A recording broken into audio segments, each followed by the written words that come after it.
Join us in the pledge. I'd like to ask our student board member, Mr. Barney, to lead us in the pledge.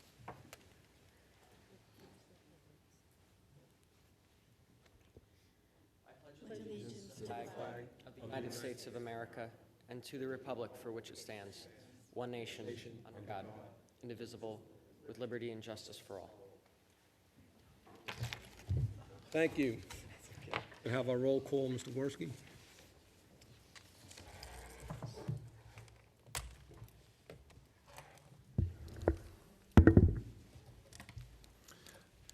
Ms. Arminio. Here. Mr. Braverman. Ms. DeMayo. Here. Mr. Kaufman. Here.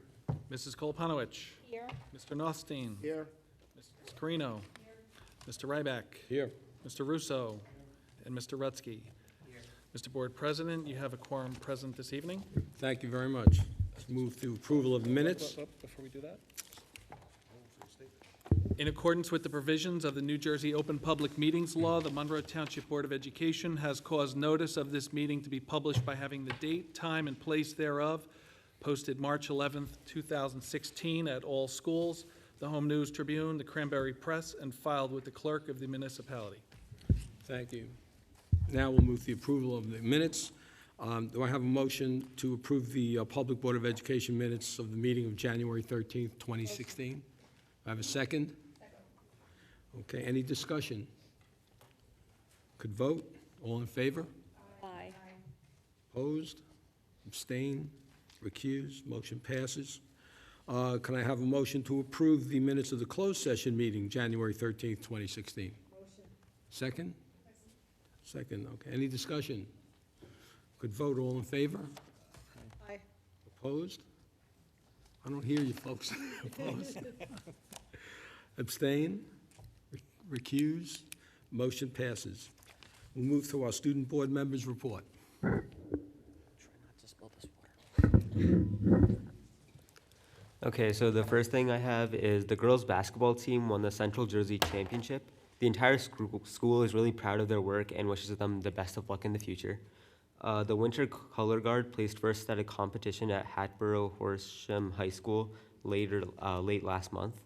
And the choral department is holding a coffee house this week where students can sing and enjoy various snacks.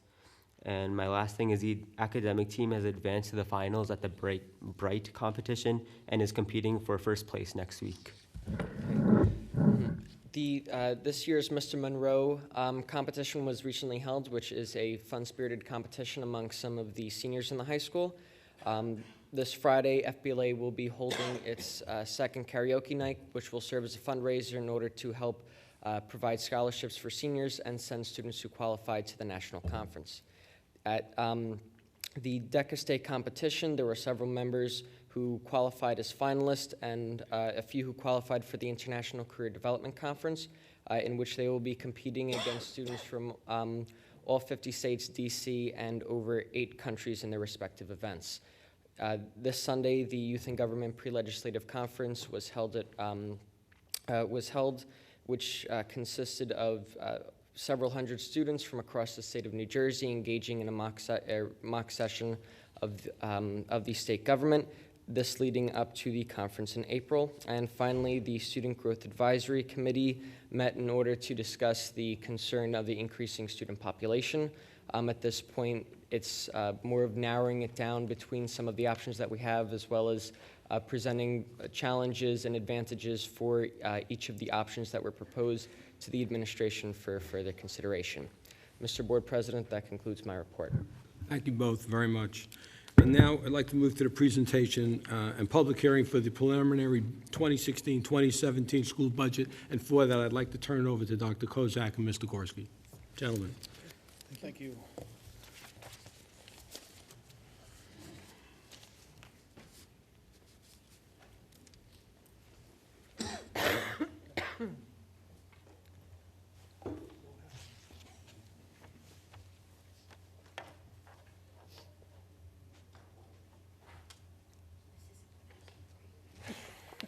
Putting the lights down, I guess, sets the atmosphere.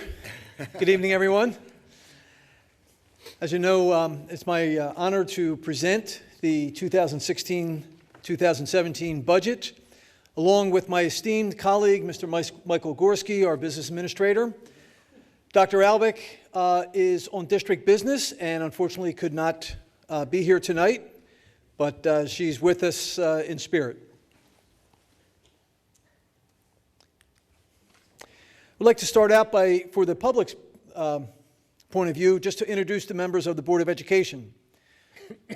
Starting with our board president, Mr. Stephen Ryback, Mr. Thomas Nolstein, our vice president, Ms. Michelle Armenio, Mr. Marvin Braverman, Ms. Jill DeMayo, Mr. Lou Kaufman, Ms. Kathy Kalapanovich, Ms. Dawn Corino, Mr. Frank Russo, of course our Jamesburg representative, Mr. Paul Rutsky, and our two student representatives, Mr. Sayed Asib Jamal and Mr. Nicholas Starney.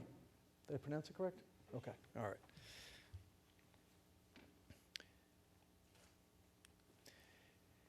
The construction of the budget takes the work of a lot of people, and for the board, the Finance Committee is, of course, primary in helping to construct the budget. So I would like to introduce the Finance Committee. The chairperson of the Finance Committee is Mr. Tom Nolstein. Mr. Lou Kaufman is our vice chair. Ms. Kathy Kalapanovich, Ms. Dawn Corino, and Ms. Michelle Armenio is our alternate member. And at times, as last night, Mr. Russo stepped in as well. We appreciate that.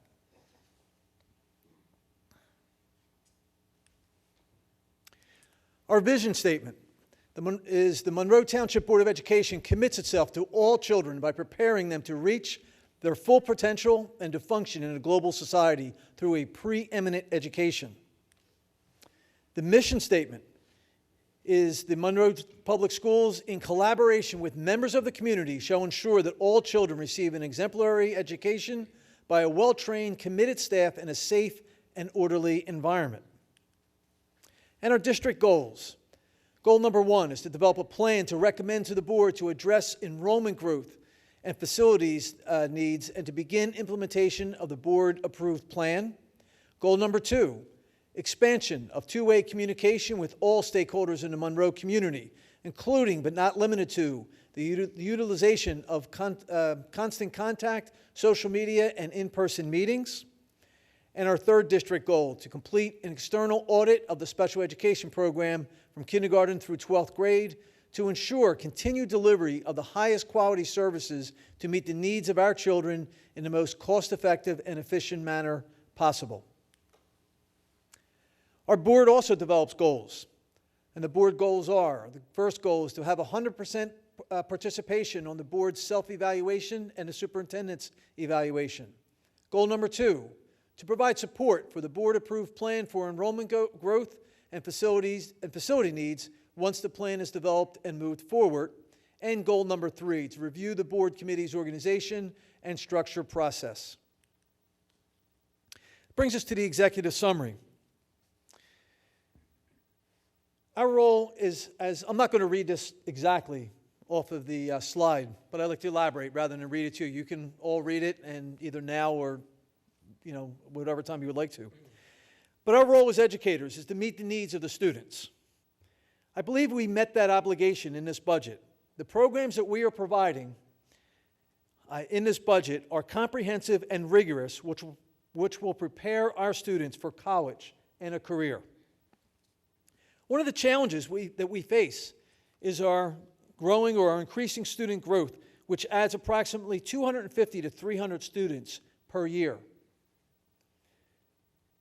The Finance Committee challenged myself, Mr. Gorski, and Dr. Alvich after the budget philosophy to meet the needs of the students, deal with the underfunding by the state, and still present the budget under cap by $600,000, which is a feat that we have not met in several years. However, this budget does meet that goal. We are doing this while still meeting our capital needs, such as replacing the roof at Woodland School. To present a budget that is under cap and meets the needs of the students and the faculty needs, well, if you don't mind me saying, it's extraordinary. And this budget does it and does it effectively. We are also continuing to collaborate with Mayor Tambora and Senator Greenstein, and recently we met with Senate President Sweeney to present our case of the increasing student enrollment and the flat state funding. From this budget presentation, I respectfully ask the board and the members of the community to take 4 points away from this presentation. Basically, they are: number one, that this budget meets the needs of all students so that we may continue to prepare students to be successful in college, career, and in life. That it addresses the faculty needs. That the budget manages with a budget cap and with the current underfunding by the state, and that the budget presented is $600,000 under cap.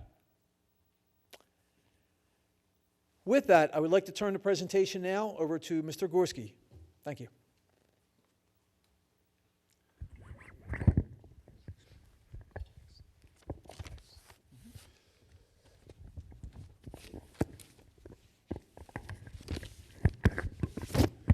Thank you, Doctor.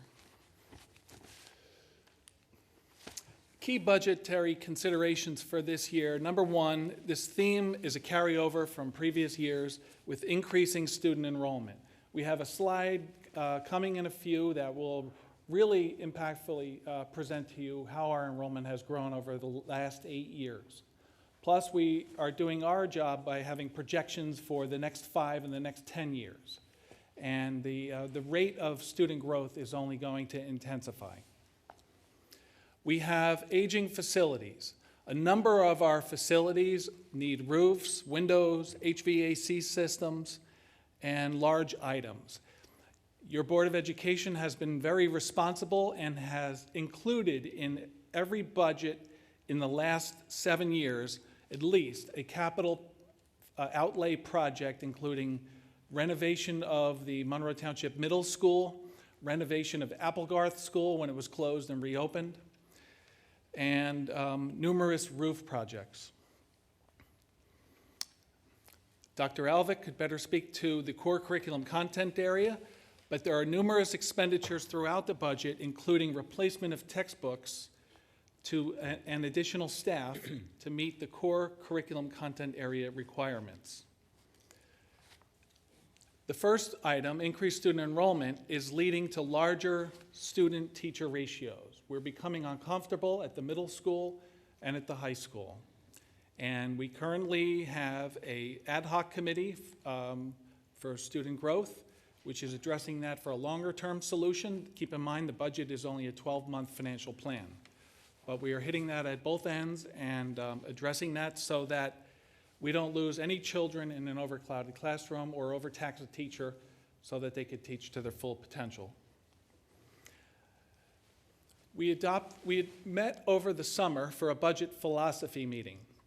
That's where the board sets the tone for what they expect and prioritize in the next year's budget. Subsequent to that, the Finance Committee met and issued administration a challenge, not only to meet the needs of 250 additional students, not only to continue with our capital improvement programs. This year we're doing the woodland roof. Not only to that, but to expand our bus and transportation fleet by 3 buses and 3 vans and 2 full-time drivers. But to do all that and come $600,000 under cap. As Dr. Kozak said, that is a remarkable feat, considering the fact that the cap is only designed to meet your operational instructional needs. Monroe is meeting the operational instructional needs. We are creating areas of higher performance within that. We are upgrading our facilities, and we're sending back to the taxpayer $600,000. Out of concern for the last item on there, which is the tax impact on the community. This board and administration is very well aware of the pain and suffering that goes on when you receive your tax bills. We'll get to the reasons for that in a little bit. What is the budget creation timeline? I mentioned the budget philosophy meeting. We study historical enrollment patterns because that projects for the next 12 months what your staffing needs are going to be and what your supply needs are going to be. We then ask all of our principals, directors, and supervisors to create budgets with a zero-based budgeting standard. That means you start every year with a clean slate. As I mentioned to the Finance Committee, I taught a master's class at Rider University in school finance, and I asked everybody to bring in their budgets, and many BAs put a percentage on last year, and their budgets can be completed in a little folder. That black book there is this year's school district budget, and it looks the same every previous year. I could tell you every supply item, I could tell you where it's going and what the cost is. There is no percentage, no fluff over last year, no spend it or lose it philosophy here in Monroe. Then we put the principals through a rigorous budget defense rounds. That's where we look at their budgets in very close detail and make sure that every item is student-focused and complies with all the board and district goals. If it does not, it is excluded. It is also scrutinized for efficiency. If there's a cheaper and more effective way to do it, it's recommended. Then there's a governor's address the third week of February, and state aid is to follow 48 hours after that date. Then we adopt a tentative budget. That's this evening's purpose, once it's thoroughly presented to the public. And then finally, in April, we have a final public hearing. Thank you for the opportunity to share with you the great work that we will be continuing with this budget. I apologize that I could not be there this evening, but if you have any questions, I will be happy to answer them for you. With the implementation of the Common Core state standards in 2010, we have been consistently revising our curriculum to meet those standards, including professional development for all staff.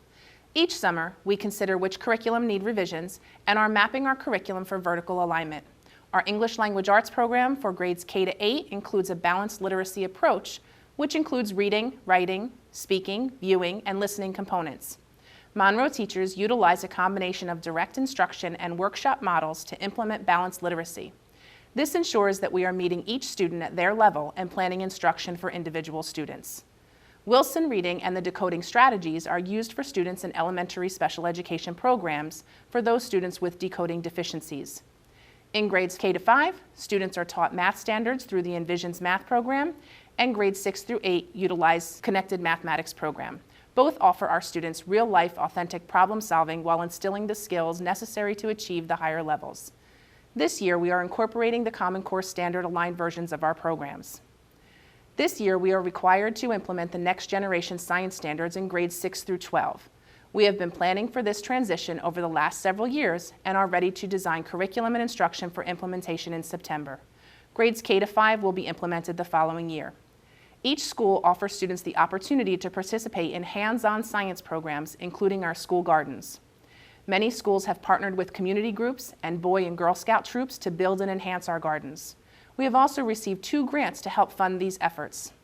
STEM, science, technology, engineering, and mathematics, are being implemented and promoted throughout the district. This integration gives students the opportunities to solve real-world problems, think critically, and engage in the design process. You have heard us talk about our preparations for PARCC testing. This has included technology integration throughout our classrooms, including Study Island, word processing, and assessment preparation through the TestNav site. Our students utilize technology often, as evidenced in teachers' lesson plans and visits throughout the schools. More teachers are using Google Apps for Education and Google Classroom to enhance the collaboration between teacher and students. In grades K to 3, we utilize the DRA2 assessment, Developmental Reading Assessment. DRA2 is an individually administered assessment of a child's reading capabilities. It is a tool to be used by teachers to identify a student's reading level, accuracy, fluency, and comprehension. Once levels are identified, a teacher can use this information for instructional planning purposes. We are researching other standardized assessment tools to ensure we are giving our students every opportunity to meet the standards. We offer many athletic and co-curricular programs for all of our students. Many of our sports teams have won championships, and our clubs and tag programs offer enrichment programs in many subjects for our students. We have worked together across the district to analyze the success and involvement in all of our programs to ensure we are being fiscally responsible while giving our students opportunities they need to prepare for college and career readiness. Since the inception of the HIB law, we have continued to expand our character education programs throughout our schools. All schools offer incentives for students caught doing good, and each school implements the law and procedures to their fidelity. The decrease in HIB instances is evidence of the success of our programs. We currently offer 28 AP courses and have 820 students enrolled. Many students take multiple AP courses each year, and all students who are enrolled are expected to take the AP exams. Our special education program offers many programs to meet the needs of our diverse population. The preschool utilizes the high-scope curriculum, and we have continued our integrated preschool program. If there is a need for adaptive technology, we have implemented processes such as the iPad for students who are non-communicative. We offer assessment and placement for any English language learners in several of our schools. And the extended school year program is in place to assist those students who need it, so there is minimal loss of skills over the extended summer break. We've received a grant to support our Falcon Life program at the high school, where our special education students partner with our general education students in activities and community service. Many opportunities are available to the adults in our community through the adult education program. Current offerings include courses in the arts, including fine and performing, computer technology, culinary arts, finance, foreign language, health and well-being, history, and sports and fitness. Our professional development program is a model program across the country. It offers our staff a differentiated approach to meet their professional learning needs. Staff members participate in year-long PD courses or create a project in collaboration with other staff members under the supervision of a district administrator. We currently have over 100 staff members who have been trained as trainers and run our PD courses throughout the year. We also train our security, paraprofessional, and transportation staff. Every 10th and 11th grade student participates in the PSAT every year.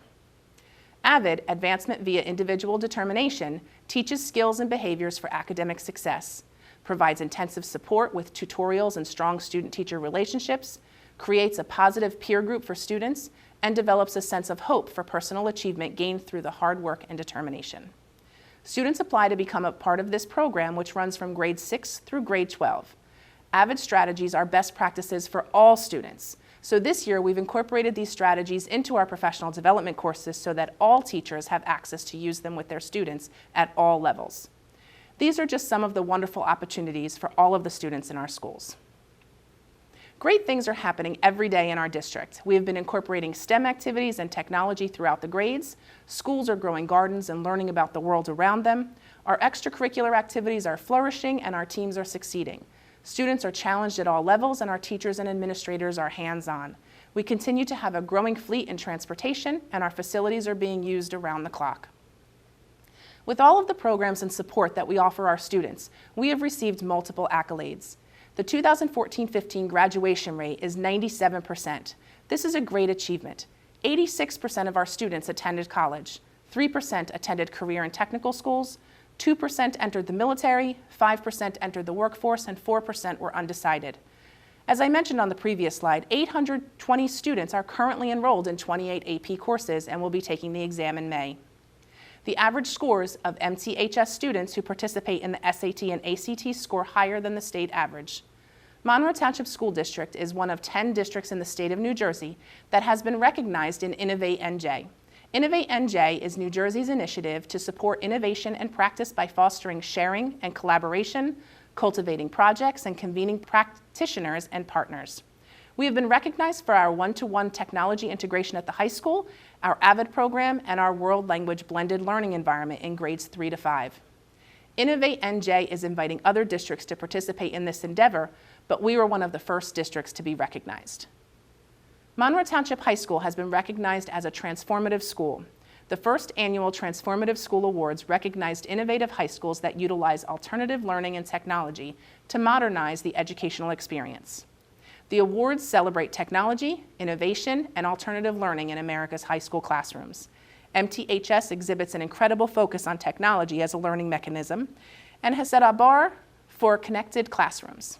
Programs include iPads for students and teachers to extend their education via 24/7 access to information, online course options, and amplified in-class experience through Apple TV, collaboration-based wikis, electronic books, and one-on-one electronic communications between parents and staff members. U.S. News & World Report identified Monroe Township High School as one of the best high schools in the country by awarding them the silver medal in 2014. There are numerous New Jersey schools in the 2014 U.S. News Best High Schools rankings, including 25 with gold medals, 19 with silver medals, and 32 with bronze medals. This award is based on our student performance on AP tests as well as district data. The programs that we currently use and the support we offer our staff and students have led us to these awards, and we will continue to provide the excellent education to all students. Thank you for allowing me to present via video tonight. I fully support this budget. It is a challenge to continue to do all of the great things and include all the new demands from the state, but our staff does an amazing job. Thank you.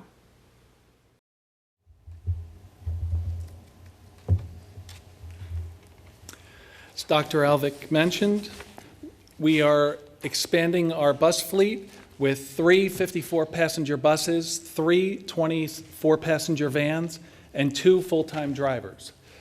We had a less than satisfactory school opening as far as transportation this year, and a lot of our problems, most of our problems, were directly related to contracted routes where drivers were unfamiliar with Monroe's areas due to turnover of drivers, even though they had been previously required to have a dry run.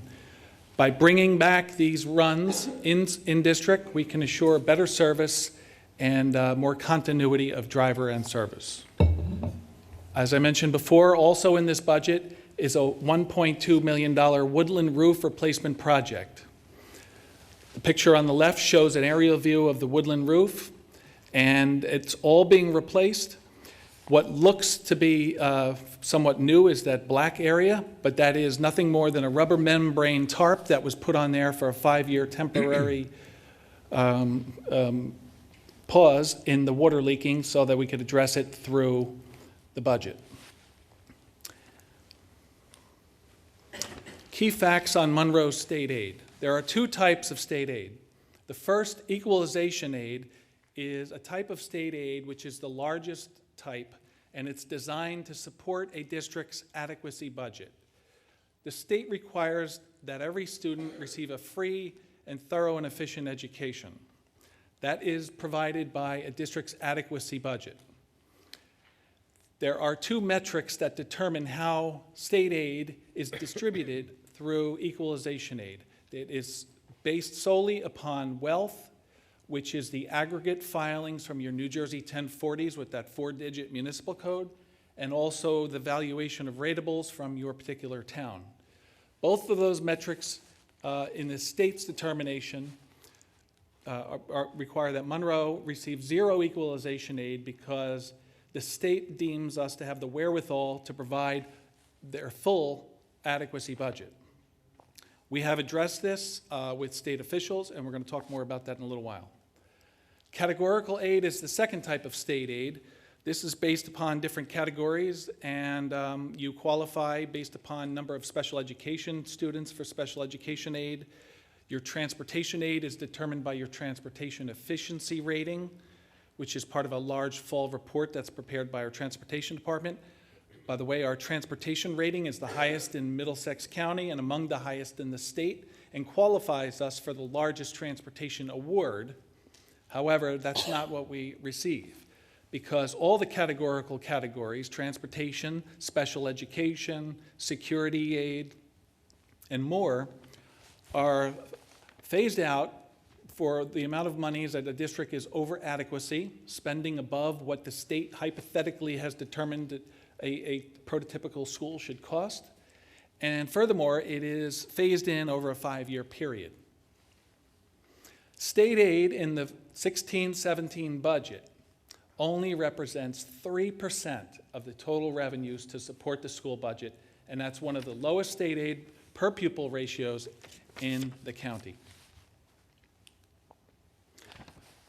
I draw your attention to the first handout, sources of revenue.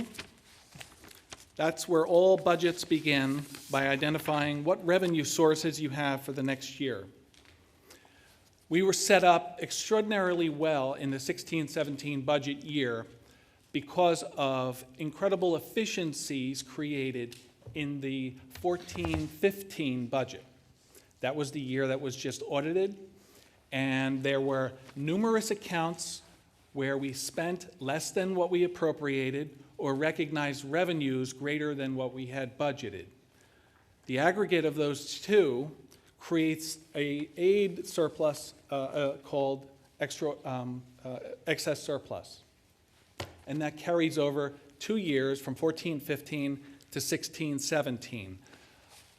Through battles with Horizon Healthcare, through purchase order freezes at unnecessary times for purchases during the year, from purchasing consortiums where we've saved over $2 million in the last 4 years on district supplies, we created a surplus that ballooned $2.2 million more than the previous year. From that $2.2 million, the board put $975,000 responsibly in a capital reserve account that could meet the needs of any project identified in our 5-year facilities plan, or it can even be used by resolution as a down payment on a bond referendum, if that should be the result of the ad hoc committee. You may notice the second item on there is transfers from other funds. Previously, we had transferred $8 million over an installment period into the debt service budget, which lowered taxes. There was some concern, what's going to happen when that money runs out? Then we're going to see the real taxes coming through. Well, we planned for this, and we used the stimulus of that surplus money from the savings gained on this construction of the school when ratables were dropping $70 to $72 million each year. And when that money was extinguished, we are now in an area where we have 2% ratable growth to create a stable tax schedule. Another revenue source of importance is the tuition we receive from our receiving district, Jamesburg.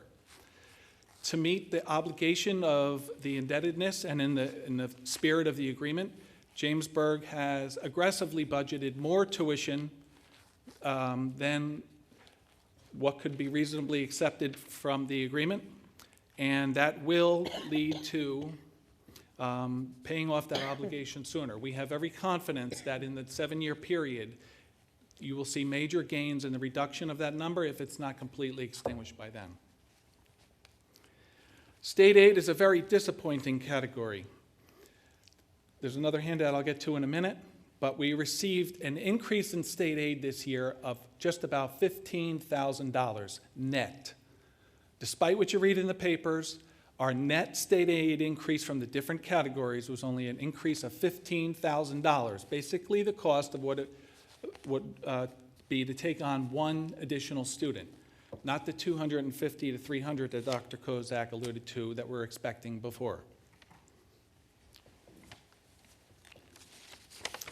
Next, I draw your attention to the state aid history handout, which is letter B. And you can see the different type of state aid categories from that sheet. And that's a cumulative schedule. And I want to draw everybody's attention to the 10-11 year, because a fundamental shift in the responsibility for financing public schools occurred that year and affected the taxpayers in Monroe greatly. State aid was cut to the general fund to a low amount of about $238,000. $4.6 million of state aid was reduced at a very last minute in the budget cycle.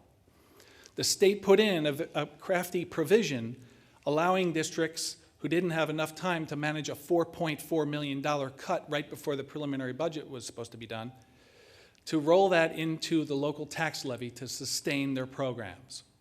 Basically, the state shifted $4.4 million, because we were able to cut about $200, into the local tax levy from an obligation which used to be theirs, and it's remained ever since.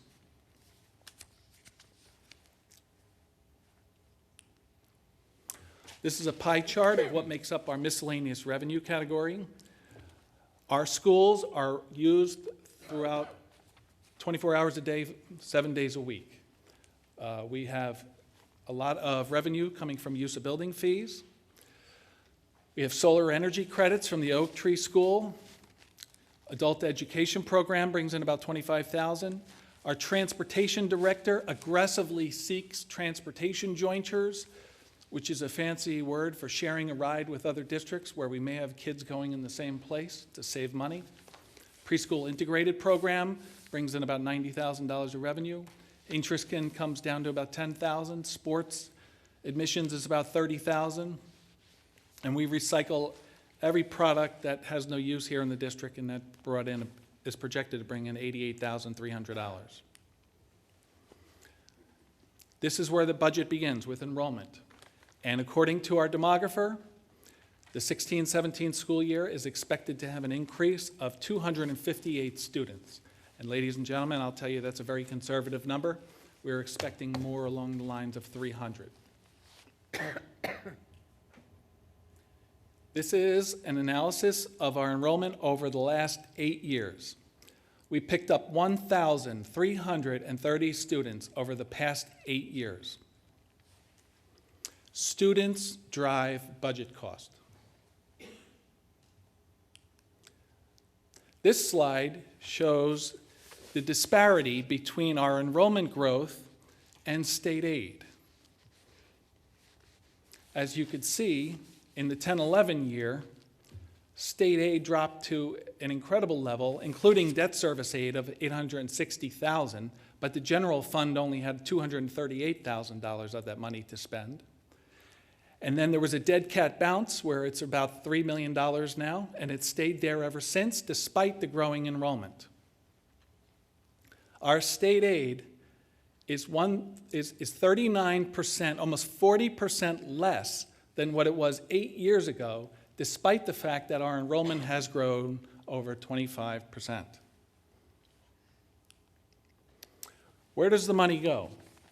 When you combine the benefits allocated to the teaching staff, which is about 3/4 of the benefits pie, over 60% of expenditures go directly on instruction.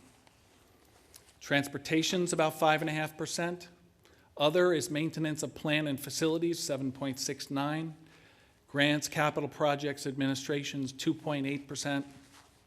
Debt service is about 9%. Athletics, co-curricular 1%. And benefits, as I mentioned, is 20%.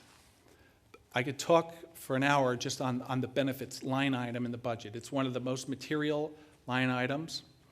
We got a projection this year from Horizon Blue Cross Blue Shield of a 16.5% increase.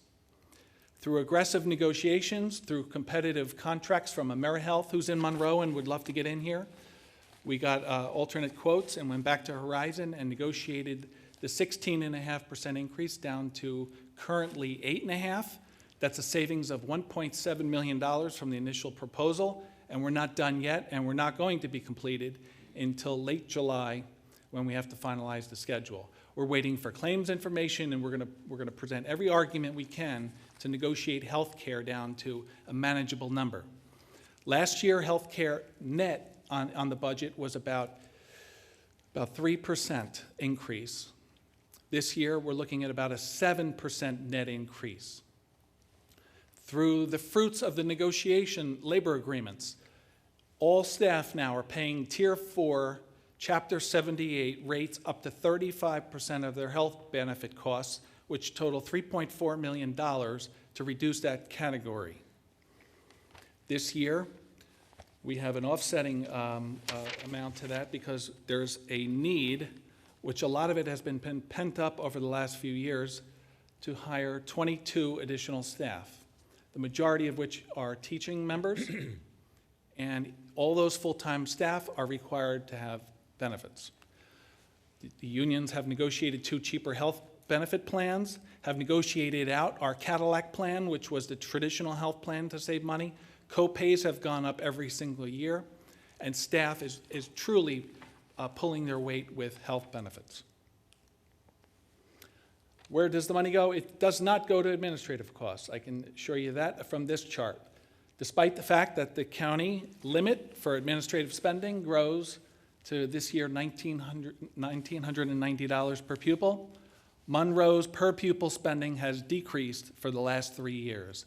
Initiatives like taking in a legal counselor in-house on payroll instead of paying Wilentz, Goldman, Spitzer has benefited the district with over $100,000 of savings and has brought good legal advice to administration, making all of us more productive. I'd like to draw your attention to the appropriations detail, which is the larger stapled item. From this sheet, you will notice that a lot of the salary line items have increases of 2.75%. Some are less, depending on what bargaining group we're talking about. But that doesn't tell the whole story, because there were major concessions on other benefits and conferences and stipends being eliminated. So the net effect of that across the board is really only about 2%, but it's spread through different categories. I mentioned we have 22 new full-time equivalents, the majority of which are teachers. Teaching staff members are required because of, number one, student growth. Number two, special education needs to meet a student's least restrictive environment. An autistic class, for example, requires 8 students per 1 teacher ratio. And it's a very costly but requirement that we face. And I mentioned we are hiring new bus drivers, and that's 22 new full-time equivalents.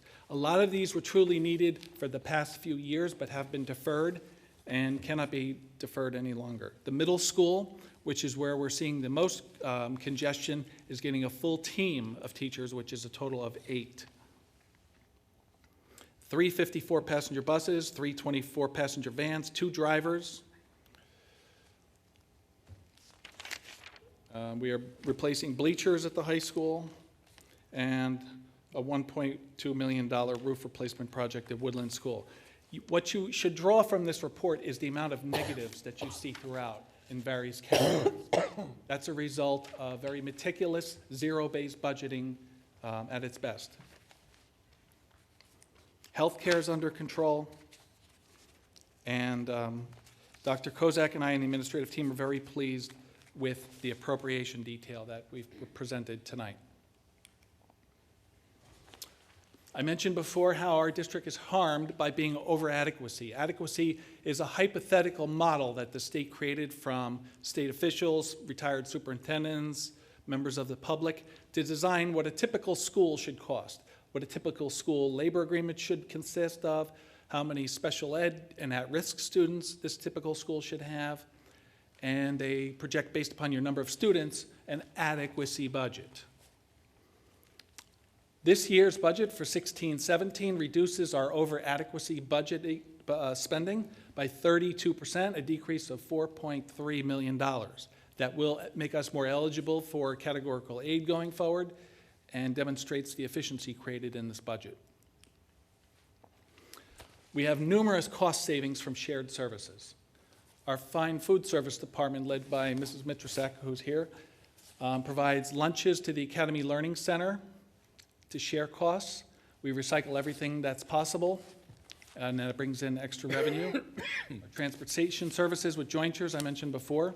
Purchasing, we've saved over $2 million by buying anything that can be considered a consumable supply item through the district through a county-wide consortium that buys in bulk. Technology services, utilities charge an E-rate tax.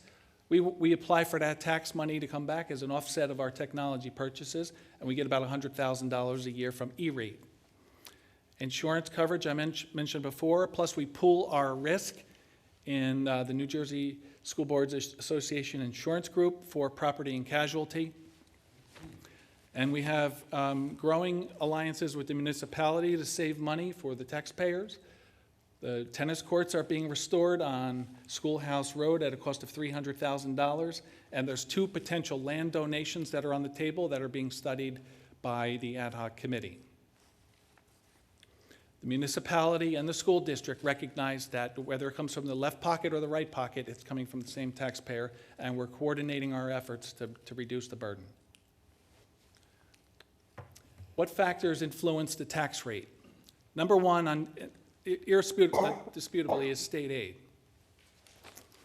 We receive 0 equalization aid. Only 3% of the budget is from state aid.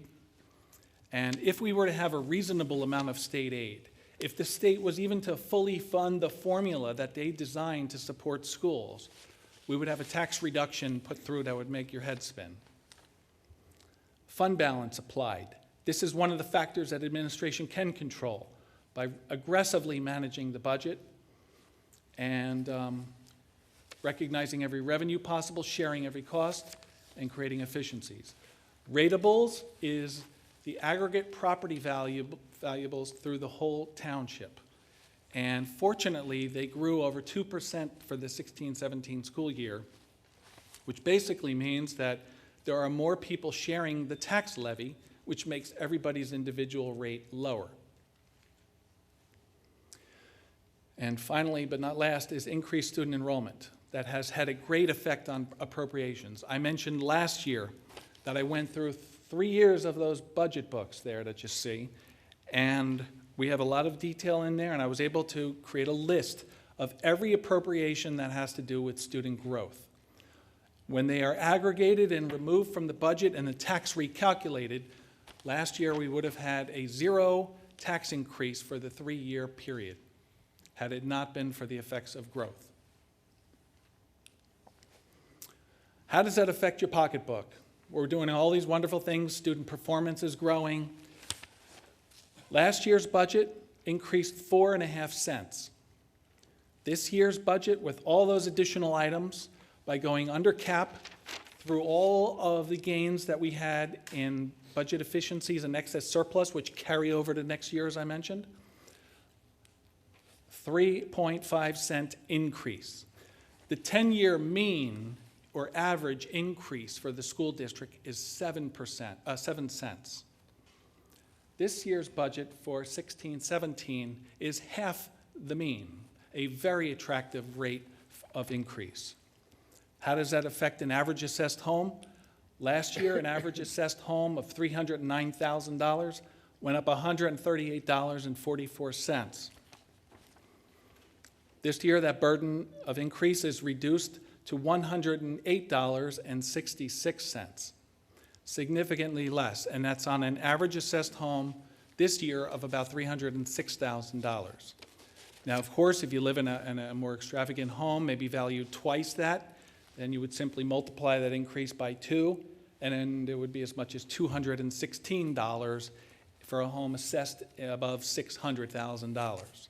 But the average home, according to the municipality, from all the data that they have, is $306,000, and the increase in burden is a very reasonable $108.66.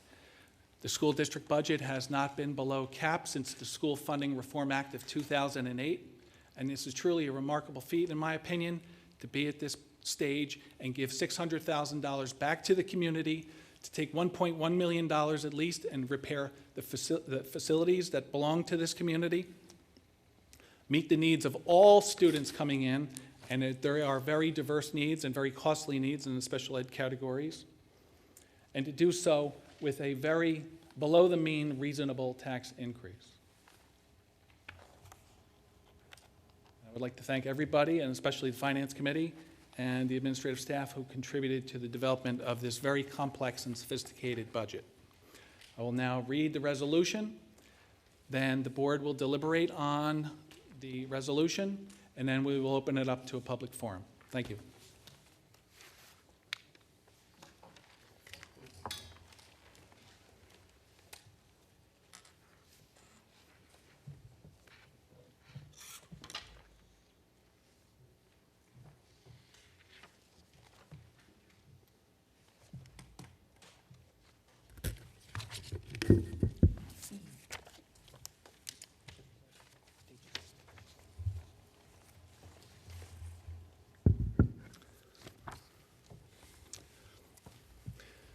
Be it resolved by the Monroe Township Board of Education that this 2016-2017 tentative general fund budget be adopted in the amount of $108,213,769 and the tentative general fund local tax levy in the amount of $95,431,684 and a tentative special revenue fund in the amount of $1,124,557 and a tentative debt service budget in the amount of $10,831,817, and a tentative debt service local tax levy in the amount of $10,212,065, whereby the tentative 2016-2017 budget totals $120,170,143, and whereas the Monroe Township Board of Education has been notified of state aid amounts, and whereas such state aid amounts are, for the 2016-17 categorical special education aid is $1,976,819, and for the 16-17 categorical security aid is $103,764, and for the 16-17 categorical transportation aid is $570,717, and for the 16-17 debt service aid is $618,446, and for the 16-17 other state aid consisting of park readiness aid of $58,980, and per pupil grant aid of $58,980, and professional learning community aid of $62,515, and finally, host district support aid meant to offset the charter schools of $403. Whereas the Monroe Township Board of Education has estimated a state aid amount pursuant to application for the 16-17, the estimated extraordinary aid amount is $214,453, and whereby School District Bylaw 0147, Policy 3440, Policy 4440, and NJAC 6A23B 1.2b provides that the Board of Education shall establish an annual school budget, a maximum expenditure amount that may be allotted for such travel and expense reimbursement for the 16-17 school year. Now therefore be it resolved that the Monroe Township Board of Education hereby establishes the school district travel maximum for the 2016-17 school year at the tentative sum of $158,422, unchanged. And be it resolved that the school business administrator shall track and record these costs to ensure that the maximum amount is not exceeded. And whereas, as a result of the extraordinary budget efficiencies created by the administrative stewardship of the budget, which led to an increase in excess surplus as an alternative revenue source to taxes, the board has budgeted $600,000 under cap, notwithstanding the community and equity in state aid funding, as well as the significant student growth and widespread facility needs in the district. And now therefore, let it be resolved that the superintendent of schools and the business administrator, board secretary, file the required documents with the executive county superintendent. You beat me to it. Thank you. We have a motion to approve the resolution, and it was moved. Do we have any discussion? Alstein. Well, first off, as chairman of the Finance Committee, I want to thank the administration for all their hard work, especially Mr. Gorski. This Finance Committee gave them a challenge. Mr. Gorski always says, you give us the cake that you want made, and they will make it, and they'll come up with the recipe. I think that's the exact word. And we did. We gave them a cake that we wanted. We wanted to come in under cap. We wanted to make sure that the public knows that we're good stewards of your money. It's so important with all of the growth in the community to make sure that when your taxes go up, that they're not being wasted, that they're being utilized in such a way that the efficiency level makes the taxpayer say, hey, I understand this. I know why we're doing this. Would we like to come in with a flat tax rate? You betcha. I mean, I pay taxes too. It's important to know that we all pay taxes and that none of us want an increase. That's the bottom line. But we're also realists. I know when I was on the other side of the microphone, I always understood the fact that I didn't like paying it. But when I saw the board working and making the effort to pinch every penny twice before it went out, that gave me some solace knowing, well, it's for the kids, it's for the education, it's the most important thing we do as a community. So I'm firmly in support of this budget, and I really am confident that going forward, that we will continue to make the strides that we do every year in the budget, because it is the most important thing we do. We are tasked with educating our children in a thorough and efficient education, and I believe that this budget truly does that. So once again, thank you to the administration. Thank you, Mr. Notstein. Anyone else? Mr. Kaufman? One of the other factors that I think needs to be kind of highlighted, because in a way it kind of got buried in the presentation, is the fact that we have a lot of commitment to special education in Monroe. And that commitment and that success has a double-edged sword. Currently, we're operating at about, I think we said yesterday, about 19% of our students currently in Monroe have some type of special education need. So that's 1 in 5. That's a ridiculously high number. If I'm not mistaken, a couple of years ago, when we looked at the state average, it was somewhere around 10 or 11% of the average district has students with special needs. So we're basically double what the state average is. And as you probably can assume, that children with special needs have a tendency to increase the cost because they have special needs. So over the past few years, we've been doing a lot of work to try and bring a lot of our special education programs, which we used to outsource to other districts, in-house, because that's a cost saving for the district. But even having done all that over the last few years, we're still in a place where we still send out approximately 60 children a day to 28 different facilities to provide special needs for what their individual requirements are. So given all of that, which is over and above the average cost of students, to be able to be where we are today and come in under budget, it's crazy. I mean, because the demands that are on the budget, just by the numbers, almost dictate that you can't do what it is that we're doing. So keep that in the back of your mind, because sometimes these numbers, when you see them on the budget, they kind of get lost in the shuffle. We see things that are pulled out for special education and the staff members and whatever, but that equates to an enormous number of children that are getting services provided not only by, top shelf district staff, but it's also being done in-house, so we don't have to have the students on buses for 2 or 3 hours. So just think of that as well when you're contemplating all the stuff that we do on a daily basis. And again, thanks to the team for doing this. I don't know how you do it, but thank you. Thank you, Mr. Kaufman. Anyone else? Yes, Ms. Koloponowicz. I think it's important to note, too, that I believe, Mr. Gorski, you said that we received $15,000 more from the state this year than last year. And I know that as of February 25th of this year, we've had an additional 347 new students enrolled in our district. So the $15,000 covered one student. And so therefore, we have to ask the taxpayers to cover the other 346 students.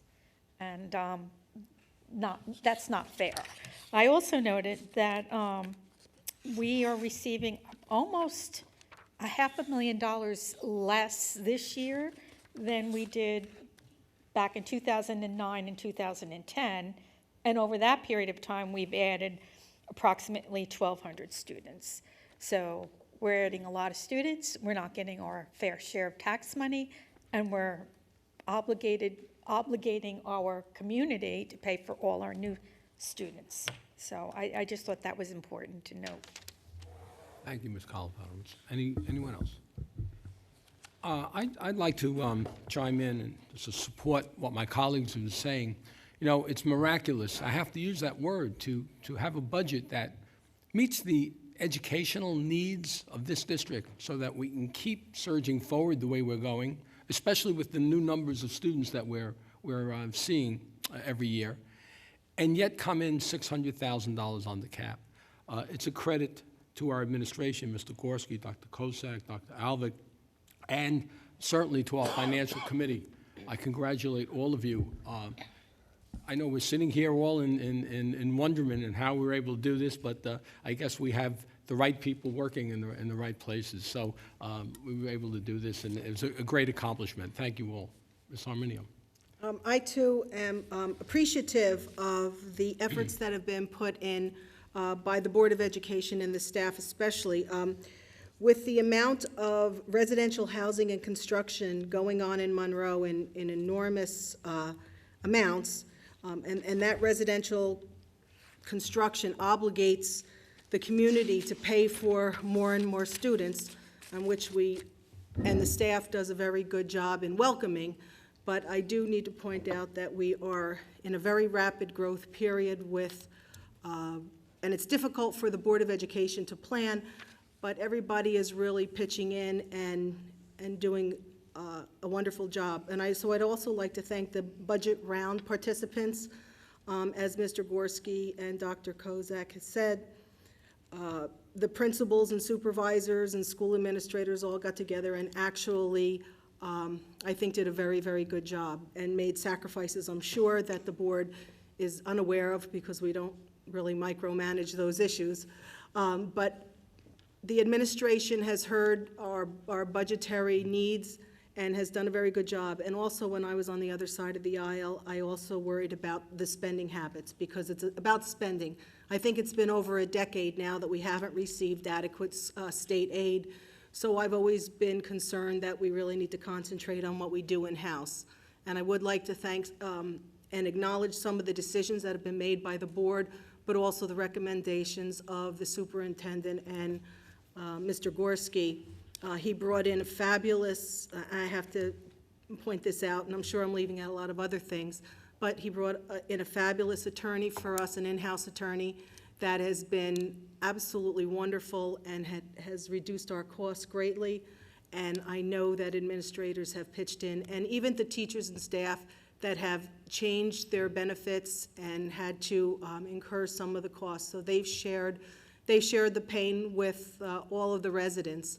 So I do appreciate that, and I have, I mean, it's good to go into the schools before a budget hearing, because I was able to go to some of the Read Across America, and I read, I think, 4 times, along with some other board members, in the schools. And to see how the schools function on a daily basis is very important, and I am really grateful for everyone who has done a great job.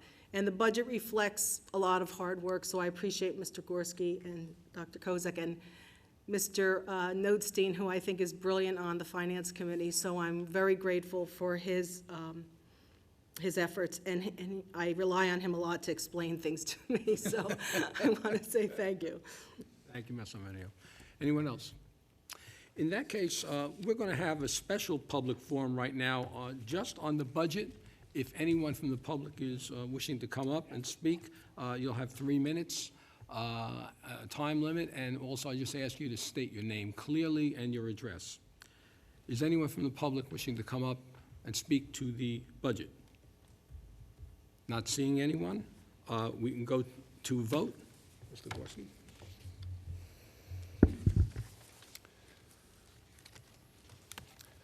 Ms. Arminio. Yes.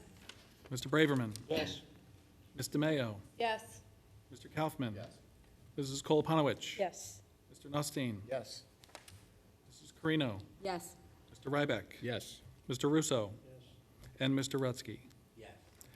Mr. Board President, it is my pleasure to announce that the resolution to accept the tentative budget has passed unanimously. And likewise, I would like to thank Dr. Alvick, Dr. Kozak, and Mr. Nustine, and the rest of the board for this truly group project in putting together the budget. Thank you. Thank you, Mr. Gorski. Thank you all again. Okay, we can move to committee reports. I know we must have a few. Is there any committee chair that's wishing to report at this time? Mr. Notstein. Well, of course, we had a Finance Committee meeting. That kind of goes without saying. I'm not going to dwell on that. We just had a proposal for a temporary bookkeeper to fill a leave, and the board recommended to go with that.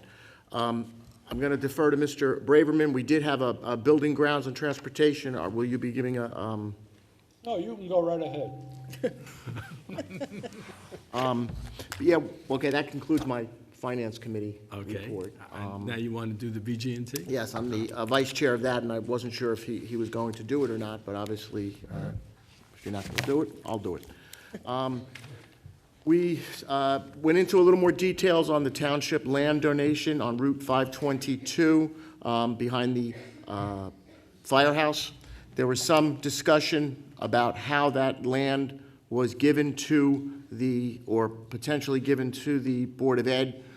It was our understanding at the committee that it was actually listed as open space, and there were some concerns as to whether that was the correct dedication of that property when it was felt it should be for municipal use. So we were concerned with maybe there were some other requirements that we would have to go through. So the administration said that they will check into that and then get back to the Building, Grounds, and Transportation Committee. We went over the details on the Woodland School roof replacement that Mr. Gorski elaborated on in the budget about the bids coming in. The low bidder was Integrity Roofing. We also went over the tennis court upgrade project. We reviewed some of the drawings. And Mr. Tay gave a fantastic presentation on the facilities workforce overview. He went into detail, basically right down to every single urinal cake and all the efforts that the staff does, kind of behind the scenes that, we're, as the Building, Grounds, and Transportation, we're not even aware of it. And it was just phenomenal to see how it all comes together, and it was very, very informative. So I thank him for that great presentation. We also went into the Middlesex County Manalapan watershed projects. There was some potential grant money to come down. Mr. John Riggs, from the environmental coordinator from the township, he basically said right now they've done the study, but there may be money to try to improve the amount of the impervious ground cover in the district. So that's part of a grant that could be coming in the future. And of course, last but not least is the water testing. With the water testing in the news practically on a daily basis now, especially even in New Jersey. At the last Building, Grounds, and Transportation meeting, the committee suggested that we test the older schools for lead. It has now been the committee's recommendation at that point to test all the schools and using an outside independent contractor.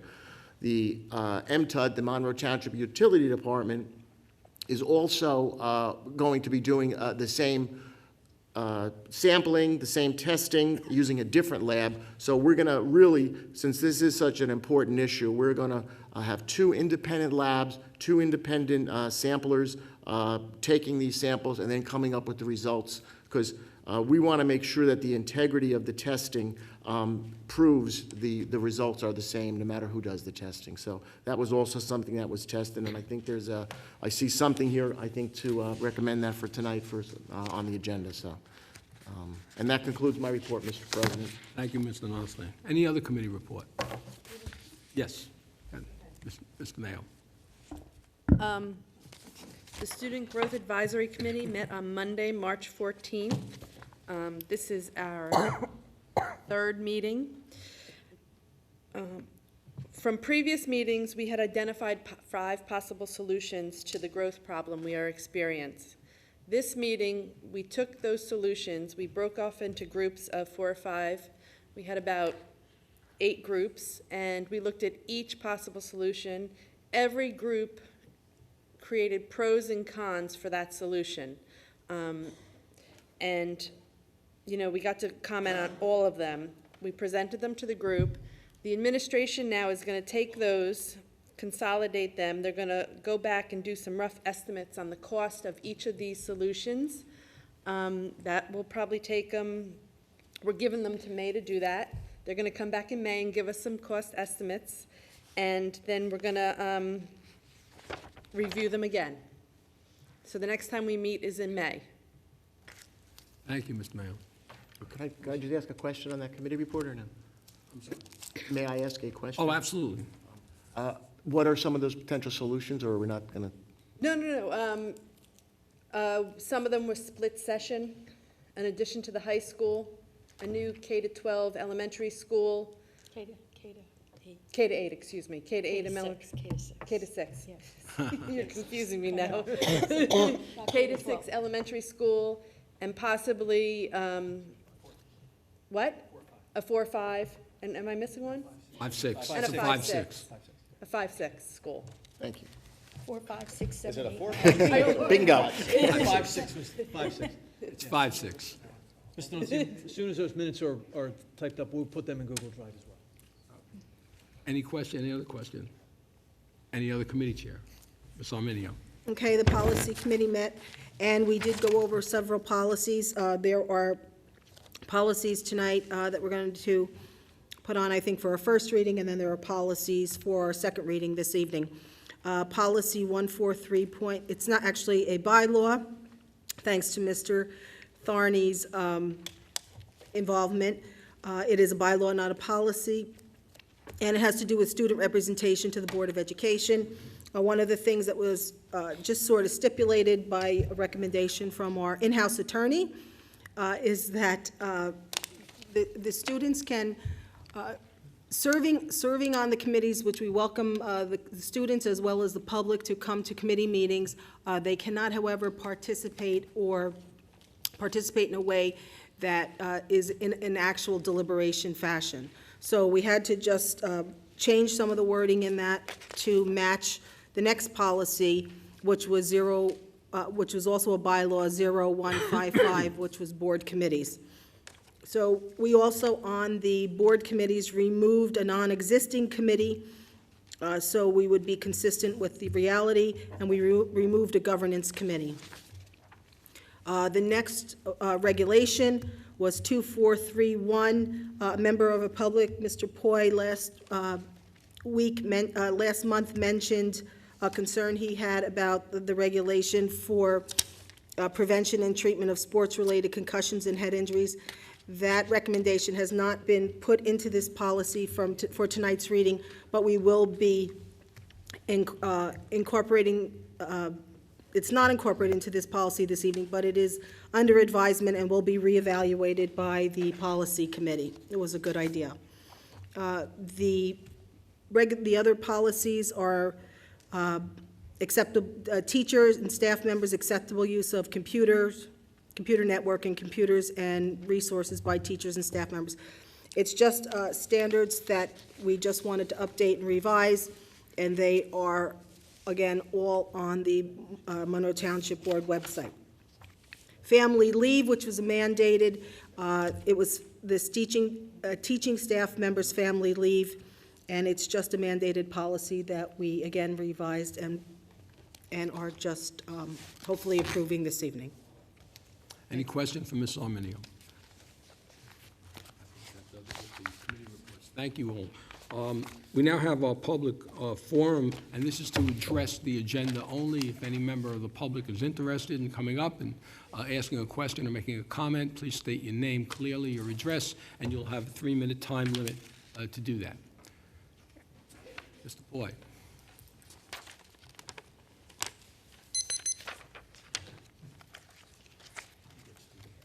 Good evening, Doug Poi, 4 Tamarack Road. Just a clarification in terms of revenue for next year. What is the amount that we're anticipating from the KRAP program in combination with the before and after school childcare program? Evening, Mr. Poi.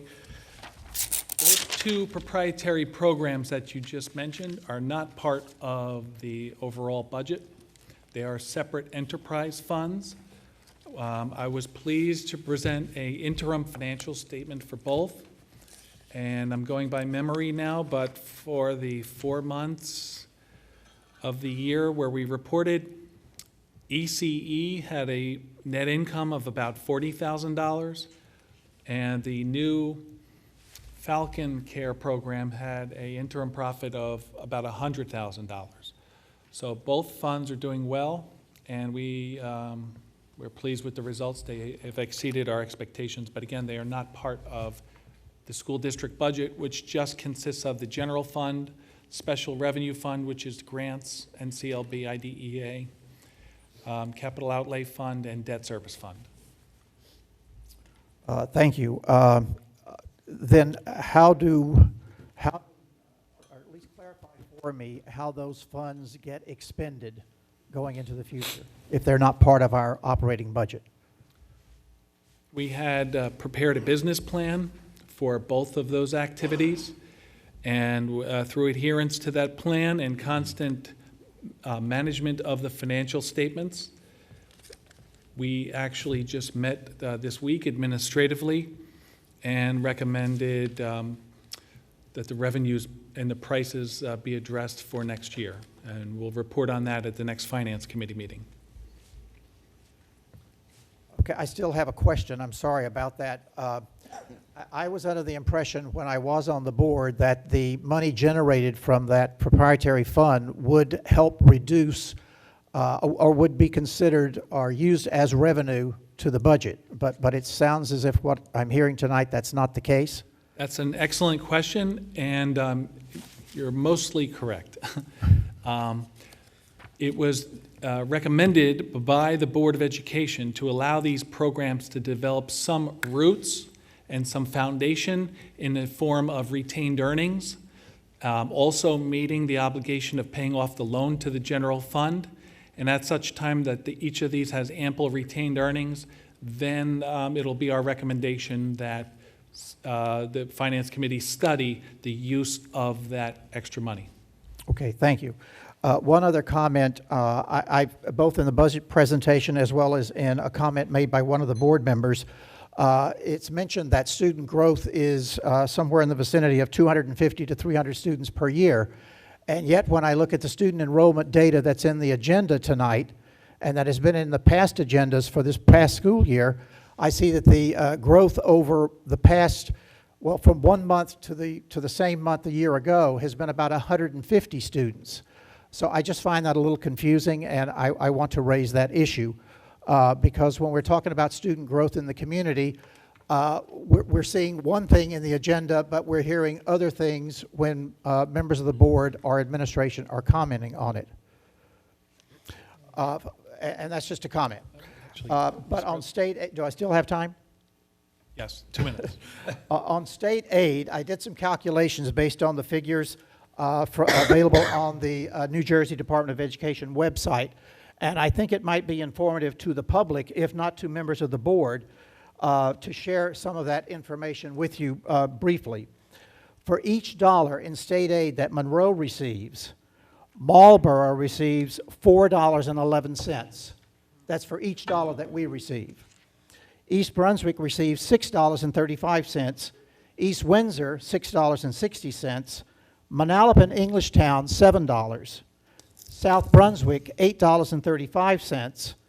Old Bridge, $15.81 for each dollar that we receive. And Freehold Township, $18.21 for each dollar that we receive. I also found it shocking that 2 of our urban special need districts in Middlesex County, New Brunswick receives $43.75 for every dollar that we receive. And Perth Amboy receives $56.64 for every dollar of state aid that Monroe receives. When I see those numbers, it clearly says to me that the formula for state aid is completely out of whack in terms of the reality of the situation. I know I'm preaching to the choir, but I think it's beneficial to the public as well as to the board to hear that information, because to me, it's one of the reasons why Monroe is having such a difficult time trying to provide for quality education and yet keep our taxes in a reasonable level. I cannot see how we are that radically different from South Brunswick, from East Windsor, from Freehold Township, from Marlboro. I mean, it just makes no sense to me whatsoever, and particularly when you take into account the ratables that some of those communities have in terms of commercial development. Thank you. Thank you, Mr. Poi. You want to comment? Yes, Mr. Board President, Mr. Poi, the figures that were in the PowerPoint presentation, the slide, particularly with the graduation caps, which represented student enrollment increases over the past 8 years, was substantiated with the state report application for state school aid, where we actually count every student as of October 15th and report that to the state, which is audited. We used a projection from Ross Haber, which I believe projected 258 students from the last ASSA reporting, 10-15-15. And as I mentioned, that's a conservative number. Depending on the interim reporting that you see in the superintendent's report, you could see some variation through different months. But talking annually and projected even further, I can say that the rate of student enrollment growths here in the district is going to be significantly more and will exceed the rate of growth that we've experienced in the past.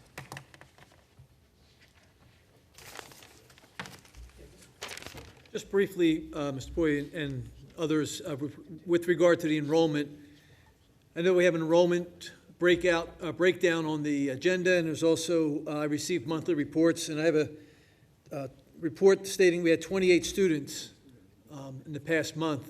It doesn't go necessarily from February 1st to March 1st, but based over 10 months, it's been around that average, plus the number of students we received in the summer.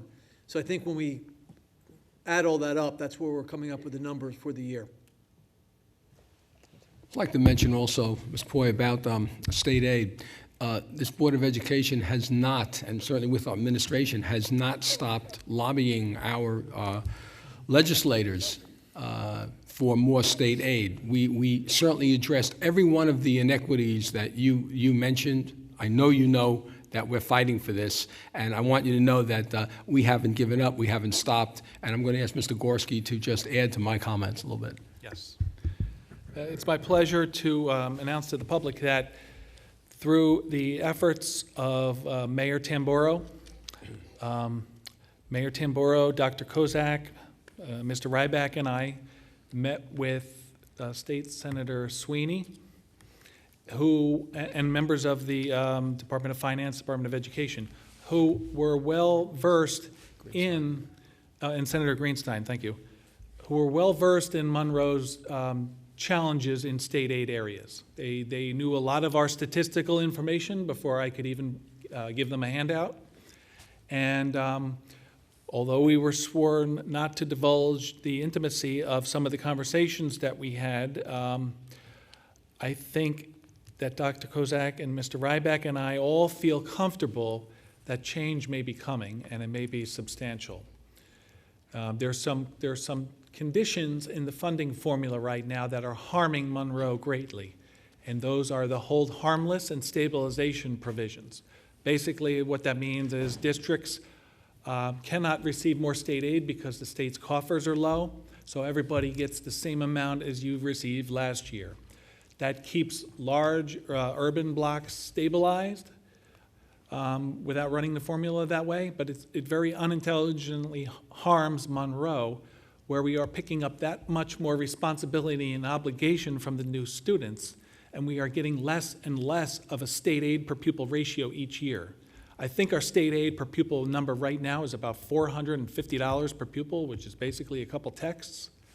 And there was knowledge and sympathy that we found at the state, and we left very optimistic that change may be coming as early as the 17-18 school year.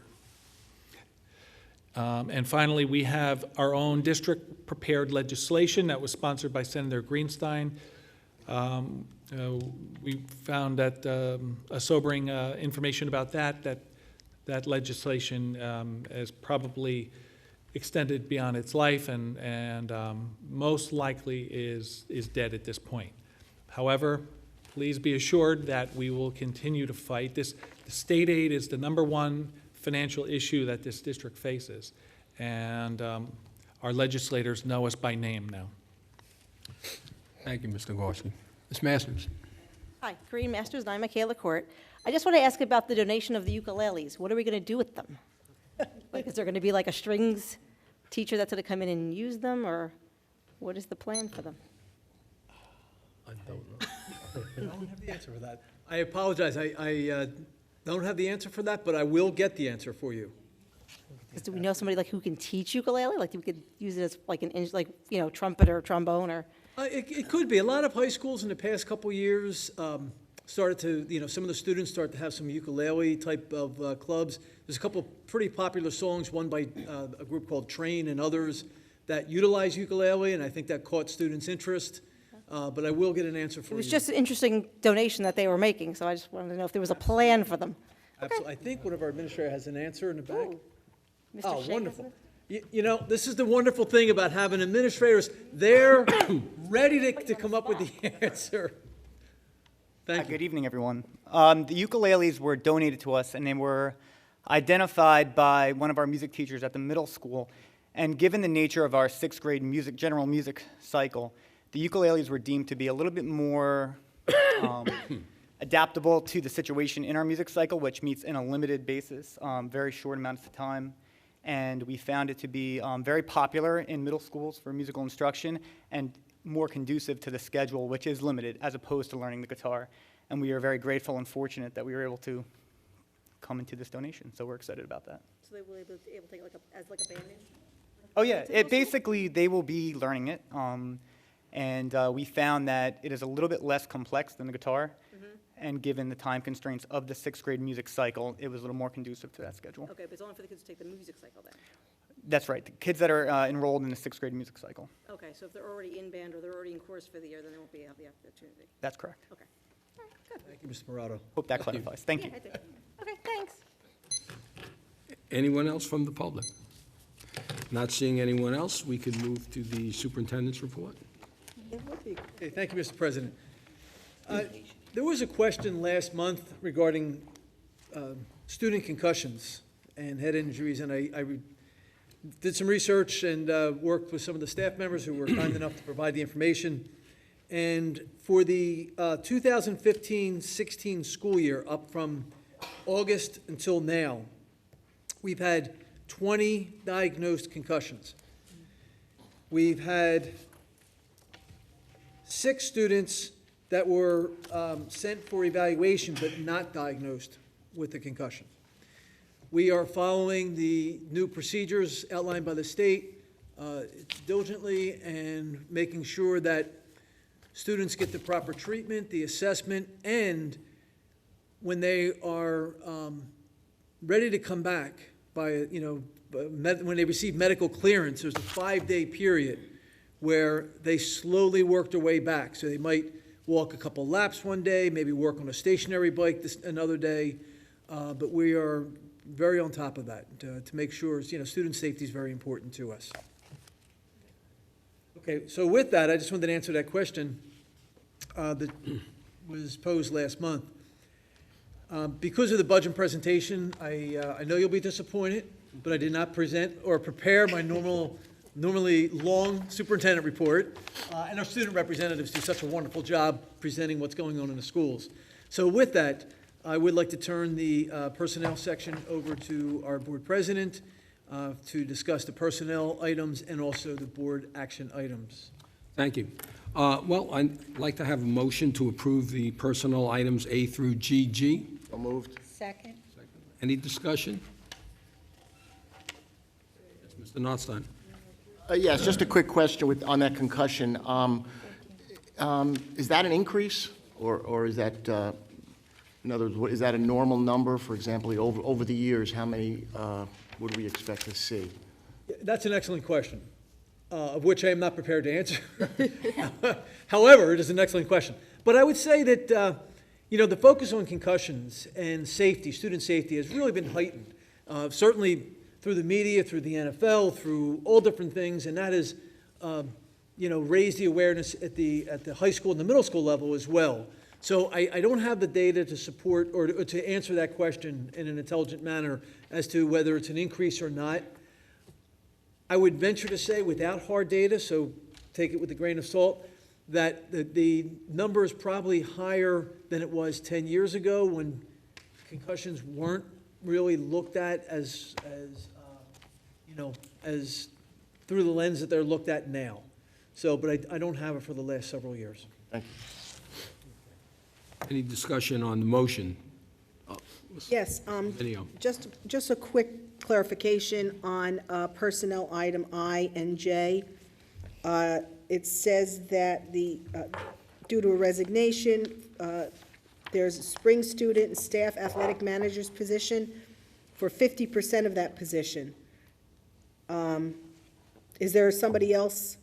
I mean, could you just get a little clarification of what that is? Is there somebody else at the other side of the 50% doing that job? Yes, yes. Okay, so Yeah. they're, okay, Yeah, so, and you'll see that, with both items, actually. that way. right. Yes. We're not losing, we're losing half of the staff. So it's still staffed program? Right, they're still staff members just for that stipend position. They're just, they're resigning from half of what the responsibility is. Okay, are we going to leave the other person with full responsibility, or we're going to replace these half positions? The half positions, yes. We'll be replacing half positions? Yes. Okay, that's it.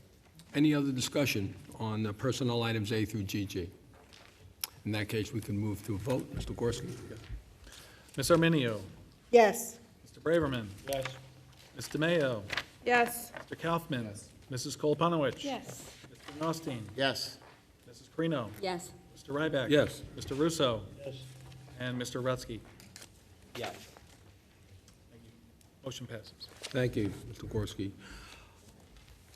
Yeah, Mr. Mayo, do you have did you have a question? No, I was asking. Oh, okay. Board action, items A through M, I'd like a motion to approve. So moved. Second? Any discussion? Oh, I have, wait, never mind. Board action. Board action, Yeah, A yeah, through yeah. M. I have a question on J, the vandalism and the cost to the district. If we can identify the vandals, do we charge the parents for that? Yes. Yes. And did we identify who vandalized this or not? Well, there's two damage to properties. The one, if you're referring to the Barkley Brook, the sign, Yeah? no, we were not Okay. able to identify. We think that was somebody driving by that threw something out the window. Okay. Unfortunately, it's, yeah. Any other question on, Ms. Arminio? Board action, A, it says recommend the board approve the previously submitted list of requests for staff professional development. In our packet, is that the same as professional leave requests? I just want to make sure it was the same thing. There was a list of leave requests, and I would imagine it's for professional development. Our professional development, almost all of it is handled in-house. Okay. So it shouldn't be the same as the leave request. Okay. The professional development occurs year-long. So, So it wasn't in this package, it might have been a package previous? yes. Okay. Yeah. All right, that clarifies that. And B, the submitted field trips. Some of the field trips don't have any cost attached to them, but they are funded by the district. Are those already included in the budget, I would assume? I think I asked that question last month. Right. So so in other words, for a departmental budget, they've already been included in that departmental budget if, Yes, yes. Okay. The schools, under the supervision of Dr. Alvick, budget for field trips within the budget. okay. And I just have one question about new clubs. I know that on G, I'm sorry, new clubs are, for the first year, they're not charged to the district, but then they are subsequently. I would just I just thought of this, that I would ask that maybe the curriculum committee could give us a little synopsis sometimes of what the clubs, can we do that or no? I believe, Ms. Armando, yeah, the last month, because the curriculum committee met and Mr. Kaufman provided an overview of the clubs at last month's board meeting. Okay, I don't know, I guess I I don't could pull the remember. notes up from Google Drive No, if you, it's fine. Okay. Oh, they're in Google Docs? yes. That Google one. Drive. Okay. I was going to say if the. That's on me. Yeah, I was going to say if the notes are in Google Docs, that should My satisfy. Google Docs yeah. proficiency hasn't. There's a lot of quite- information in there, so So I apologize, Mr. Kaufman. Okay. Any other discussion? Mr. Kaufman? Phil's question. So I can't remember them all, but I know the one that is hardest to explain is the one that I remember, which is Do the Impossible Club. That's really the one I was. That's impossible to explain, I right? can't possibly explain what they are actually is a fundraising group, and they are looking to try and do fundraising as well as some teen activities within themselves. So That's what that club is. The Junior State of America Club is another, I would classify it as a, I don't know, it's a sanctioned, it's a real organization that you join that have multiple jurisdictions in different places. The other thing too that I mentioned when I gave the synopsis was that one of the things we, as the curriculum committee, are asking of new clubs over and above the free for the first year, that they need to have a self-funding component considered, so that, because the stuff that's grandfathered, that they're kind of grandfathered in. But as you want to induce new clubs, if you can self-sustain yourself, who cares how many we have? Let's get more kids in, but let's let the club sustain the entire cost of running itself. So that's one of the things we're looking at trying to do. Thank you very much for that. Thank you, Mr. Kaufman. Anyone else? In that case, we're ready to vote on board action items A through M. Ms. Arminio? Yes. Mr. Braverman? Yes. Ms. DeMayo? Yes. Mr. Kaufman? Yeah, so you're fast. So yes to everything, except I'm going to recuse on M. 3, 3, 2, 1. So noted. Thank you. Mrs. Kolponowicz? Yes. Mr. Nusstein? Yes on everything except no on I. Thank you. So noted. Mrs. Carino? Yes. Mr. Ryback? Yes. Mr. Russo? Yes. And Mr. Rutsky? So I am abstaining on everything with the exception of items E and G, where I vote yes. Thank you, sir. Mr. Board President, motion passes. Thank you. Might as well leave the mic with you because we're ready for our business administrator's report. Thank you. I would like to read a resolution in addition before beginning my report. And this has to do with the water testing that Mr. Nusstein mentioned before. Township has generously offered to test all of the school facilities. And the Building Grounds Transportation Committee also met and decided, although they understand it might be redundant testing, that it was worthwhile to have another licensed lab take a look at the results. And therefore, it is recommended that the Board of Education approve the previously submitted proposal for water sampling services by the Environmental Safety Management Corporation dated March 14th, 2016, at a cost of $5,500 to ensure that the Monroe Township School District maintains excellent water quality for students, staff members, and visitors. The Business Administrative Board Secretary is hereby authorized and directed to take all necessary steps to implement this action by the Board of Education.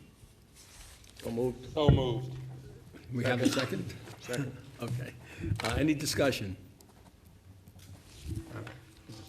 Yes. All right. We'll vote all those in favor. Aye. Opposed? Abstentions? Recusals? Motion passes. Thank you, Mr. Corsi. Yes.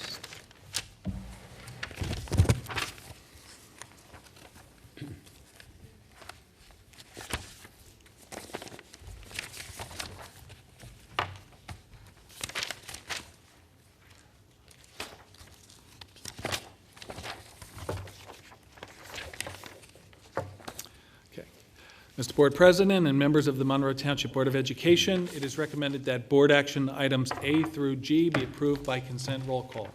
So moved. Second. Any discussion? I have some questions. Under the number 3, the psychiatrist that is going to provide evaluations to us, under the contract, if there's a cancellation under less than 24 hours before the appointment, or if there's a no-show, we have to pay a $300 fee to them. If a parent does this, and it's not on our part, do we charge that to the parents? How does that work? It works as stipulated. I can say that we've never had that occurrence, so therefore we've never had to charge a parent for such a thing. But Okay. that is a provision in this professional's contract. Okay. My next question is, number 6.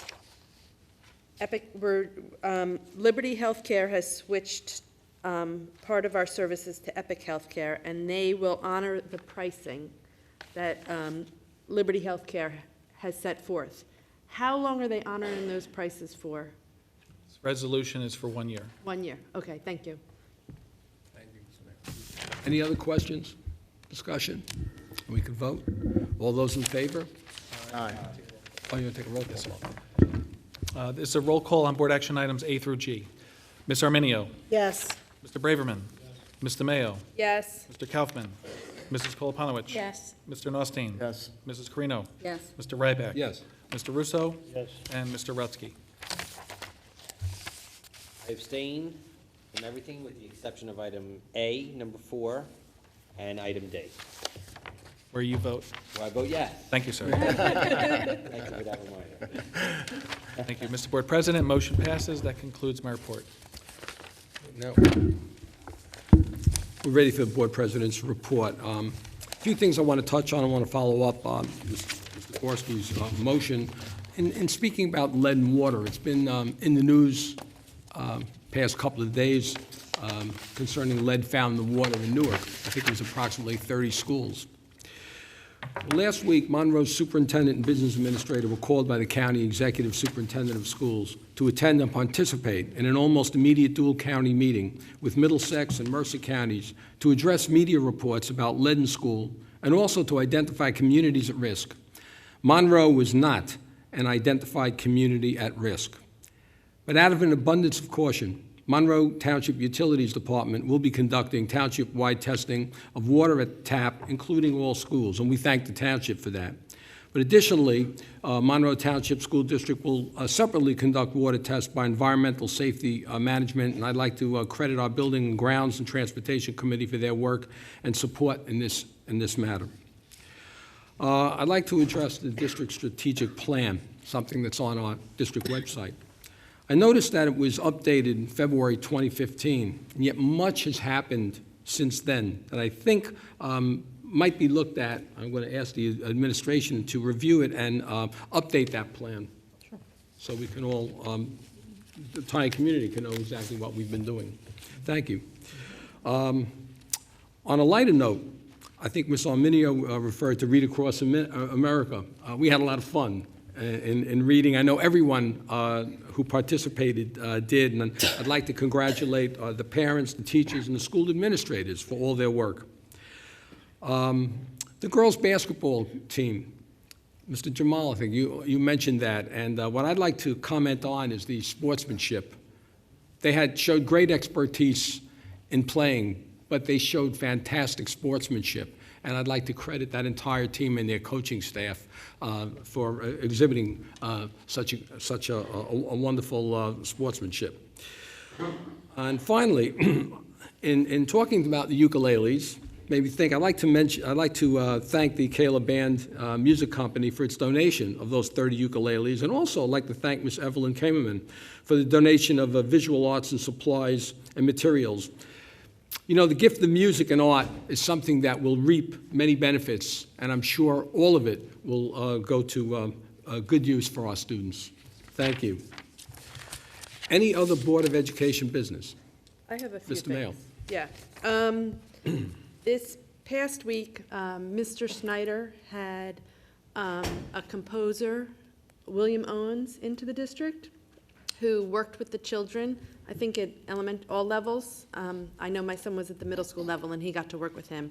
And it was really an amazing experience for the kids, and it was quite an honor to have Mr. Owens there, and they played one of his pieces, and you know, he taught them, and they learned from him, and it was really exceptional. It was a great experience for my son, and I'm sure the other students. And I have two more things. Last week, the New Jersey DOE denied the expansion of Hatikva Charter School, thus preventing our tax dollars from leaving this district, because we know that $403 really didn't offset the $90,000 we had to spend. And I know everybody put forth some effort and helped with that, and I'd especially like to thank Senator Greenstein for reaching out to Commissioner Hespy for us on that. So this is a positive for our district. On a different note, on the New Jersey DOE has issued new graduation requirements, okay? And current seniors can fulfill the graduation requirement by several avenues. And the current seniors, one of those avenues is the park. And the current seniors can fulfill it by passing a certain score on the park, which was, I think it was level 3. On Tuesday, the Joint Committee on Public Education met, and Stan Karp, the director of the Secondary Reform Project from the Education Law Center, presented to the Committee on Park and Graduation. And what he explained to the committee, which I found extremely disturbing, is, number one, the new graduation requirements weren't set forth by proper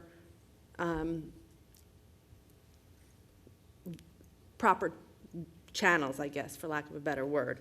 And he talked about how, compared to HESPA, which typically had a passing graduation rate of 80 to 90%, the park passing graduation rates for 30 to 40%, which wouldn't be disturbing if it wasn't being used as a graduation requirement. And he also said that 54,000 current seniors will not be able to use the park for the ELA because they didn't meet the requirement. And 30,000 current seniors cannot use the park for a graduation requirement for math. And as a result, throughout the whole state, there are a lot of students out there rushing to do the portfolio so that they can graduate, and they may not have passed the park, but they've met all the requirements for their school. So my concern is, are we seeing this in our school, and how are we dealing with it? Well, So have we seen an increased rate in the portfolio appeal process? yes. Okay, But it's to answer your question in a more thorough manner. okay, We had over 100 students originally that did not pass one of the graduation requirements. okay, That means it could be park, it could be PSAT, SAT, AccuPlacer. A lot of these students were given remedial work and were able to pass on the second attempt, either the AccuPlacer or another assessment. The number of students who are required to complete the portfolio assessment, and again, I don't have the numbers right know, here, I put but you I on want the to say spot. it's 30 or so. okay, Some are classified. Okay. Some students are classified. And we have people working with them to help them complete that. good, because I was concerned. Thank you. Oh, if, Ms. Sure, Guerra? absolutely. Again, I isn't saw it her comment, wonderful I to said have our thank you. administrators here? Okay, Thank you. There's Dr. Roselle. currently between both math and language arts 6 students who need to go through the portfolio assessment. We have teachers assigned one-on-one Okay. to work to remediate the skills, to practice the skills. They're called CRTs, the assessments the students would take. Right. Submitted to the state. We're waiting for their feedback and approval. Students will take those tasks, they're locally scored, and then we send the entire portfolio package to the state for final approval. Okay, good. Thank you. Okay? Thank you, Dr. Roselle. Thank you. Any questions? Anything else? Mrs. Kalapanowicz, did you want to say? I thought I saw your No, hand not go to up. her. I have Oh, something different. okay. I would just like to add one thing about the Hatikva. Over the past 6 years, we actually had $211,020 diverted, and that's money that we could use right here. Yep. So, Can I ask a question? sure. So on that note, it's not that Hatikva's shutting down, it's No. not that that's not going to continue, it's just not expanding, Correct. which would enable more children, Right. more students to go there. So we're still in the same Yes. situation, it's just not getting any worse The year, for this current year. yes. They can come back and reapply, I believe. Every year. Yes. I'd have to ask you to direct your comments. Yeah, I me, meant to you, please, exactly. So we don't have any cross conversation. Thank you. Anything else? In that case, we're ready for the public. Oh, I'm sorry. Now you're raising your hand. I did. When I was talking, oh, sorry. I know, Mr. Ryback, you mentioned Read Across America Day, and I had the wonderful opportunity to read to students at Applegarth School. So I'd like to thank the Oak Tree Applegarth PTA for the invitation. They've been sending it to me, and I've been reading to the classes for many, many years, and it's been one of the most fun days out of the whole school year. I also was wonderfully welcomed by a door that had "Welcome, Mrs. Kolopanowicz," and I was surprised they knew how to spell my name, so I thought that in itself was a good thing. And then I had received letters from all the students in the class thanking me for coming in, and that to me is, when you get something like that from students, it really means a lot. So I thank the school and I thank the PTA for continuing to hold this event, because I think it's very important for us to get into the classrooms and see what the kids are doing.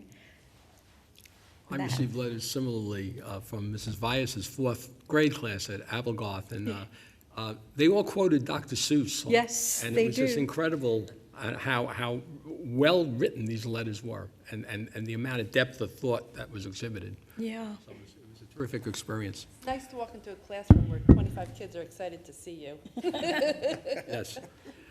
Any other board business? In that case, we're ready for the public forum, where members of the public are invited up to speak to topics not necessarily on the agenda. Once again, I'd like to remind you to state your name clearly and address, and you will have a 3-minute time limit. Anyone from the public interested in making a comment, asking a question? Mr. Ploy.